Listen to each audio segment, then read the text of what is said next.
Hi everyone. LCM and హెచ్సిఎఫ్లో భాగంగా హెచ్సిఎఫ్కి below 100 ఉంటే ఏ విధంగా చేసామో చూసాం. ఇప్పుడు అబవ్ 100 ఉంటే ఏ విధంగా చేయాలి అంటే దానికి మనం యూజ్ చేసే మెథడ్ ఏంటంటే డివిజన్ మెథడ్ అనమాట.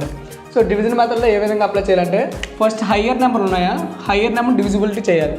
అంటే 162తో 180ని డివిజిబుల్ చేయాలి. ఫస్ట్ ఎన్నిసార్లు పోద్ది, ఒకసారి 162, రిమైనింగ్ ఎంత వచ్చింది 18.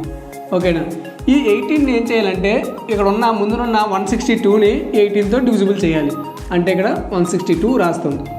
ఎన్నిసార్లు వచ్చి లాస్ట్ డిజిట్ ఎంత వచ్చింది 2 ఉంది.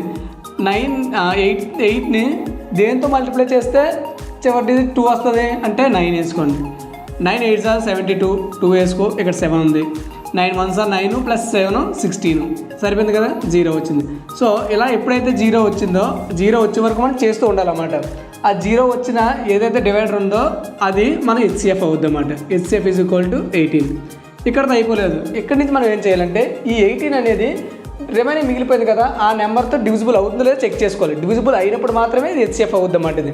ఓకేనా, సో 126ని 18 డివిజిబుల్ చేస్తుందో లేదో చెక్ చేద్దాం. ఓకేనా, 8 ఉంది, ఇక్కడ లాస్ట్ డిజిట్ 6 ఉంది. 6 వచ్చే నెంబర్స్ ఏమున్నాయి మనకి, 7 ఉంది. 7తో మల్టిప్లై చేయండి. 7 8 are 56, 6 5, 7 1s are 7 + 12, 7 × 1 7 + 5 12 సరిపోయింది. సో హెచ్సిఎఫ్ అనేది ఇది కరెక్ట్ అవుతుంది అన్నమాట. సో ఈ విధంగా యూజ్ చేసి మనకి ఇచ్చిన నెంబర్ల యొక్క హెచ్సిఎఫ్ని ఈజీగా ఫైండ్ అవుట్ చేయొచ్చు అన్నమాట. ఓకేనా, థ్యాంక్ యూ.